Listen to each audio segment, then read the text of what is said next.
কেন মুহাম্মদ সাল্লাল্লাহু তাআলা আলাইহি ওয়াসাল্লামকে রাতের বেলায় ইবাদতের জন্য বলা হয়েছিল এবং এর থেকে আমরা কি শিক্ষা নিতে পারি? মুহাম্মদ সাল্লাল্লাহু তাআলা আলাইহি ওয়াসাল্লামকে রাতের বেলায় ইবাদতের জন্য বলা হয়েছিল কারণ এটি তার নৈতিক, আধ্যাত্মিক ও দ্বীনের কাজকে শক্তিশালী করার গুরুত্বপূর্ণ উপায়। এই নির্দেশ বিশেষ করে সূরা আল মুজাম্মিলের প্রথম আয়াতগুলোতে বর্ণিত হয়েছে, যা নবুয়তের প্রাথমিক সময়ে নাজিল হয়। সূরা আল মুজাম্মিলের 1 থেকে 4 নম্বর আয়াতে আল্লাহ সুবহানাহু ওয়া তাআলা বলেন, হে চাদর আচ্ছাদিত ব্যক্তি, রাতের বেলায় দণ্ডায়মান থাকুন, তবে অল্প সময় ছাড়া। রাতের অর্ধেক বা তার চেয়ে কিছু কম করুন, অথবা তার উপর কিছু বাড়িয়ে নিন এবং কুরআন তিলাওয়াত করুন ধীর স্থিরভাবে। কেন রাতের ইবাদত এত গুরুত্বপূর্ণ ছিল?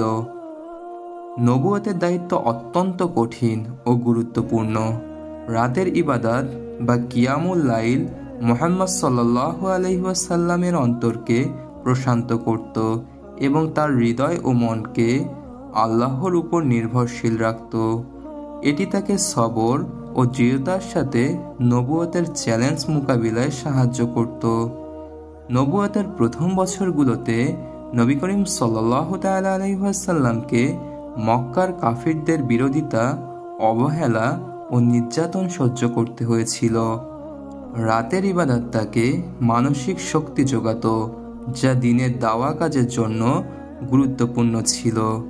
রাতের সময় ধীর স্থির হয়ে কুরআন পাঠ করার মাধ্যমে নবী করিম সাল্লাল্লাহু তাআলা আলাইহি ওয়াসাল্লাম কুরআনের মর্মবাণী ভালোভাবে উপলব্ধি করতে পারতেন।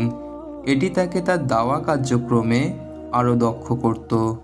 এছাড়া রাতের সময় চারপাশের নিস্তব্ধতা ও প্রশান্ত পরিবেশ আল্লাহর সঙ্গে গভীর সংযোগ স্থাপন করার জন্য উপযুক্ত। আল্লাহ সুবহানাহু ওয়া তাআলা পবিত্র কুরআনুল কারিমে বলেন, নিশ্চয় রাতের ইবাদত অধিক দৃঢ়প্রত্যয়ী ও অধিক সহায়ক তিলাওয়াতের জন্য।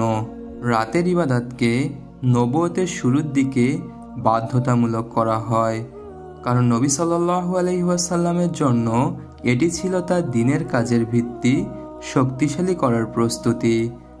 পরবর্তীতে এটি সাধারণ মুসলমানের জন্য সুন্নতে মুআক্কাদা হিসেবে প্রযোজ্য হয়।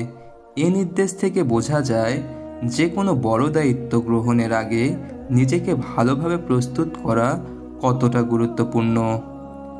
আমাদের জীবনে কোনো বড় দায়িত্ব পালনের আগে, বিশেষ করে দাওয়া, নেতৃত্ব বা জীবনের বড় কোনো সিদ্ধান্তের জন্য আল্লাহর সাথে গভীর সংযোগ স্থাপন করতে হবে। রাতের নিস্তব্ধতাকে কাজে লাগিয়ে আত্মশুদ্ধি ও আত্মবিশ্লেষণ করতে হবে। ধৈর্য, দৃঢ়তা ও পরিকল্পনার মাধ্যমে কাজ শুরু করতে হবে। এভাবে রাতের ইবাদত প্রিয় নবী সাল্লাল্লাহু তাআলা আলাইহি ওয়াসাল্লামের জন্য যেমন ছিল বিশেষ গুরুত্বপূর্ণ, তেমনি এটি আমাদের জন্য খুবই গুরুত্বপূর্ণ।